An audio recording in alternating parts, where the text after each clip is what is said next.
Okay, ಇಲ್ಲಿ ನೋಡಿ ಏನಾಗ್ತದೆ ಅಂತ.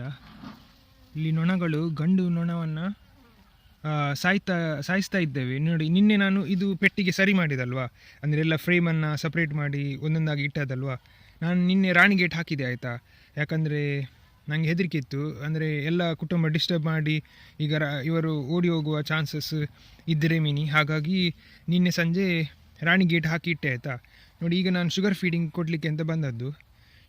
ಈಗ ಗೇಟ್ ತೆಗೆದು ನೋಡುವಾಗ 2 ಗಂಡು ನೊಣಗಳನ್ನು ಅವುಗಳೇ ಸಾಯಿಸ್ತಾ ಬರ್ತಾಯಿತ್ತು. ಈಗ ಅರ್ಥ ಆಯ್ತು. ಹಾಗಾದರೆ ಅವುಗಳಿಗೆ ಗೊತ್ತಾಗ್ತದೆ ಜಾಸ್ತಿ ಗಂಡು ನೊಣ ಆದರೆ ಎಲ್ಲ ಆಹಾರವನ್ನು ತಿಂತದೆ ಅಂತ, ಅದಕ್ಕೆ ಅವುಗಳೇ ಸಾಯಿಸ್ತವೆ ನೋಡಿ. ಈಗ ನನ್ನ ಎದುರುಗಡೆ 2 ಗಂಡು ನೊಣಗಳನ್ನು ಅವುಗಳೇ ಸಾಯಿಸಿತು. ಓಕೆ, ಇಲ್ಲಿ ನೋಡಿ ಅದರದ್ದು ಕಾಲು ಸಿಕ್ಕಿಕೊಂಡಿದೆ.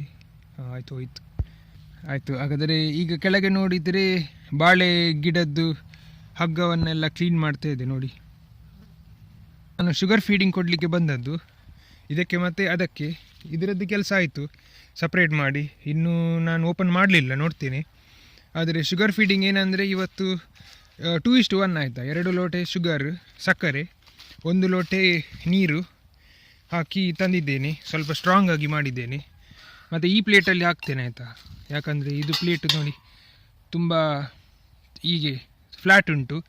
ಹೀಗೆ ಇಟ್ಟರೆ ನೊಣಗಳಿಗೆ ಬರಲಿಕ್ಕೆ ಸಹ ಸುಲಭ ಮೇಲೆ, ಮತ್ತು ಸ್ವಲ್ಪ ಸ್ಮೆಲ್ ಸಹ ಬರ್ಬೋದು, ಯಾಕಂದರೆ ಜಾಗ ದೊಡ್ಡದುಂಟಲ್ಲ. ಮತ್ತು ಒಂದು ವೇಳೆ ಹೀಗೆ ಈ ಥರದ್ದು ಪಾತ್ರೆ, ಗುಂಡಿ ಇರುವ ಪಾತ್ರೆ ಯೂಸ್ ಮಾಡಿದರೆ ನೊಣಗಳಿಗೆ ಮೇಲೆ ಬರಲಿಕ್ಕೆ ಸಹ ಕಷ್ಟ. ಮತ್ತು ಹೌದು, ಮೇಲೆ ಬರಲಿಕ್ಕೆ ಕಷ್ಟ ಅವಳಿಗಳಿಗೆ. ಇದಾದರೆ ಫ್ರೇಮು ನೋಡಿ ಅಟ್ಲೀಸ್ಟ್ ಒಂದು 5 ಫ್ರೇಮ್ ಆದರೂ ಕವರ್ ಆಗ್ತದೆ ಇದರ ಅಡಿಯಲ್ಲಿ. 5 ಫ್ರೇಮ್ ಮೇಲೆ ಈ ಪ್ಲೇಟನ್ನು ಇಟ್ಟರೆ ಇಲ್ಲಿ ತುಂಬ ಜಾಸ್ತಿ ಸ್ಪ್ರೆಡ್ ಆಗಿ ಸಕ್ಕರೆ ಪಾಕ ಸ್ಮೆಲ್ ಕೂಡ ಬರ್ಬೋದು ಅವುಗಳಿಗೆ. ಅದನ್ನು ಮಾಡ್ತೀನಿ ಈಗ. ಮತ್ತು ಈ ಬಾಕ್ಸ್ ಇದ್ದು ನಾನು ನೋಡಬೇಕು ಹೇಗೆ ಉಂಟಂತ ಒಳಗೆ, ಅಂದರೆ ಫ್ರೇಮು ಒಂದೊಂದಾಗಿ ಅಂಟಿಕೊಂಡಿದೆಯಾ ಇಲ್ವಾ ಹೇಗೆ ಅಂತ ನೋಡಿ. ಈ ಗೂಡಲ್ಲಿ ಎಲ್ಲ ಕರೆಕ್ಟ್ ಉಂಟಾಯ್ತಾ, ಮತ್ತು ಎಲ್ಲ ಫ್ರೇಮು ಪ್ರಾಪರ್, ಅಂದರೆ ಸರಿಯಾಗಿ ಎಲ್ಲ ಬ್ರೂಡು ಒಂದೇ ಲೈನಲ್ಲಿ ಕಟ್ತಾ ಉಂಟು. ಹಾಗಾಗಿ ನಾನು ಇದನ್ನು ಮುಟ್ಟೋದು ಬೇಡ, ಡಿಸ್ಟರ್ಬ್ ಮಾಡೋದು. ಎಲ್ಲಿ ಸಹ ಓರೆಯಾಗಿ ಕಟ್ಟಿದ್ದು ಏನು ಸಹ ಕಾಣ್ತಾ ಇಲ್ಲ, ಖಾಲಿ ಒಂದು ಕಾಣ್ತಾ ಉಂಟಾಯ್ತು. ಅಲ್ಲಿ ಒಂದು ಹೀಗೆ ಹೊರಗೆ ಬಂದಿದೆ, ಅದನ್ನು ನಾನು ಕಟ್ ಮಾಡಿ ತೆಗ್ತೇನೆ. ಅದರದ್ದು ವಿಡಿಯೋ ಬೇರೆಯೇ ಮಾಡೋದಿಲ್ಲ. ಆಯಿತು, ಇದರಲ್ಲಿ ಎಲ್ಲ ಸರಿ ಉಂಟು. ಖಾಲಿ ಏನಂದರೆ ಆ ಗೂಡಿನಿಂದ ನಾನು 1-2 ಫ್ರೇಮನ್ನು ತಂದು ಇಲ್ಲಿ ಹಾಕ್ತೇನೆ. ಕೆಲಸ ಮಾಡಲಿ, ಅವರು ಕಂಟಿನ್ಯೂ ಮಾಡಲಿ. ಮತ್ತು ಆ ಗೂಡಿನಿಂದ ಏನು ಗೊತ್ತುಂಟಾ ನೋಡಿ, ನಾನು ತೋರಿಸ್ತೇನೆ. ಆಯಿತು, ಇಲ್ಲಿಂದ ಹೇಳ್ತೇನೆ. 1, 2, 3, 4 ಫ್ರೇಮಲ್ಲಿ ದೊಡ್ಡದು ಬ್ರೂಡ್ ಉಂಟಾಯ್ತಾ, ಇಷ್ಟು ದೊಡ್ಡದು ಎಲ್ಲ ನಾನು ಸಪ್ರೇಟ್ ಮಾಡಿ ಇಟ್ಟದ್ದು. ಈಗ ಎಲ್ಲರೂ 4ರಲ್ಲಿ ಕರೆಕ್ಟಾಗಿ ಕೆಲಸ ಮಾಡ್ತಾ ಇದ್ದಾರೆ. ಈ 4ರಲ್ಲಿ ತುಂಬ ಚಿಕ್ಕ ಫ್ರೇಮ್ ಆಯಿತಾ, ಅಂದರೆ ಹೌದು ಚಿಕ್ಕ ಬ್ರೂಡು, ಆದರೆ ಅದರಲ್ಲಿ ಎಲ್ಲ ಕಡ್ಡಿ ಮೊಟ್ಟೆ ಉಂಟಾಯ್ತಾ. ಈಗ ಏನು ಸಮಸ್ಯೆ ಅಂದರೆ ಕಡ್ಡಿ ಮೊಟ್ಟೆ ಹಾಗೆ ಇಟ್ಟರೆ ಅವುಗಳು ಸಾಯ್ತವ ಅಂತ. ಯಾಕಂದರೆ ಎಲ್ಲ ನೊಣಗಳು ಈಚೆ ಬಂದರೆ ಆ ಕಡ್ಡಿ ಮೊಟ್ಟೆಗೆ ಬೇಕಾಗುವ ಸತ್ವ ಸಿಗೋದಿಲ್ಲಲ್ಲ.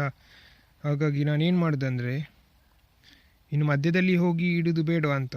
ಮಧ್ಯದಲ್ಲಿ ಇಟ್ಟರೆ ಆಗ್ಬೋದು, ಮಧ್ಯದಲ್ಲಿ ಇಟ್ಟರೆ ಅಂದರೆ 2 ದಪ್ಪ ಫ್ರೇಮಿಂದ ಮಧ್ಯದಲ್ಲಿ ಒಂದು ಖಾಲಿ ಫ್ರೇಮ್ ಇಟ್ಟರೆ ನೊಣಗಳು ಆಚೀಚೆ ಹೋಗಲಿಕ್ಕೆ ಚಾನ್ಸಸ್ ಉಂಟು. ಆದರೆ ನಾನು ಹಾಗೆ ಮಾಡೋದಿಲ್ಲ. ನಾನೇನು ಮಾಡೋದಂದರೆ ಇದು ಮಾಡಿ ನೋಡುವ. ಈ 4 ಫ್ರೇಮ್ ಉಂಟಲ್ಲ, ಖಾಲಿ ಫ್ರೇಮು, ಅಂದರೆ ನೊಣ ಇಲ್ಲದ ಫ್ರೇಮು, ಅದನ್ನು ಆ ಗೂಡಿಗೆ ಕೊಡುದಾ ಅಂತ ನೋಡೋದು. ಆ ಗೂಡಿಗೆ ನೋಡುವ, ನಾನು ಹಾಗೇ ಮಾಡ್ತೇನೆ. 1-2 ಫ್ರೇಮ್ ಆದರೂ ಕೊಟ್ಟು ನೋಡ್ತೇನೆ. ಇಲ್ಲದ್ರೆ ಸುಮ್ಮನೆ ಮೊಟ್ಟೆ ಇಟ್ಟದ್ದು ವೇಸ್ಟ್ ಆಗ್ತದೆ. ಹೌದು, ನಾನು ಹಾಗೆ ಮಾಡ್ತೀನಿ ಫಸ್ಟ್. ನೋಡಿ, ಇಲ್ಲಿ ನೋಡಿ, ಅದು ಒಂದು ನೊಣ ರಿಪೇರಿ ಮಾಡ್ತಾ ಉಂಟು ನೋಡಿ. ನಾನು ಬಾಳೆ ಹಗ್ಗ ಕಟ್ಟಿ ಖಾಲಿ ಅಲ್ಲಿ ಮೇಲೆ ಸ್ಪೇಸ್ ಇತ್ತಾಯ್ತಾ, ಫ್ರೇಮ್ ಇದ್ದು ಮತ್ತು ಈ ಎರಿದ್ದು ಮಧ್ಯದಲ್ಲಿ ಸ್ಪೇಸ್ ಇತ್ತು, ಅದು ಈಗ ಅಂಟಿಕೊಂಡಿದೆ. ನನಗೆ ನೋಡ್ತಾ ಕಾಣ್ತದೆ ಒಳ್ಳೆಯದಾಗಿ ಕಟ್ಟಿದೆ ನೋಡಿ, ಕಟ್ತಾ ಉಂಟು. ಫಸ್ಟ್ ಅವರು ಹಾಗಾದರೆ ಮೇಲೆ ಅಂಟಿಸಿ ಬಿಡೋದು ಈ ಫ್ರೇಮನ್ನು, ಈ ಎರಿಯನ್ನು, ಮತ್ತೆ ಈ ಹಗ್ಗವನ್ನು ತುಂಡು ಮಾಡ್ತವೆ. ನೋಡಿ, ಅವರದ್ದು ಐಡಿಯಾ ಅಂದರೆ ಐಡಿಯಾವೇ ನೋಡಿ. ಇದು ಒಂದೇ, ಈಗ ಈ ಏರಿಯಲ್ಲಿ ಒಂದೇ ನನಗೆ ಕಾಣಲಿಕ್ಕೆ ಬಂದದ್ದು ಸಿಕ್ಕಿದ್ದು. ಇದು ಗಂಡು ಅಲ್ಲ, ಇದು ಹೆಣ್ಣೆ. ಹೌದು, ಇದು ಹೆಣ್ಣೆ. ನೋಡಿ, ಅವಳು ಎಲ್ಲ ಮೇಲೆ ಎಲ್ಲ ಅಂಟಿಸಿ ಬಿಟ್ಲು.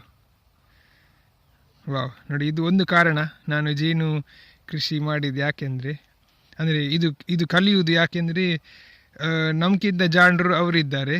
ಅವರ ಜೊತೆಗೆ ಪ್ರಕೃತಿಯಲ್ಲಿ ಕೆಲಸ ಮಾಡೋದು ಅಂದರೆ ಅದಕ್ಕಿಂತ ದೊಡ್ಡದು ನನಗೆ ಬೇರೆ ಯಾವುದು ಸಹ ಇಲ್ಲ ಅಂತ ಹೇಳ್ಬೋದು.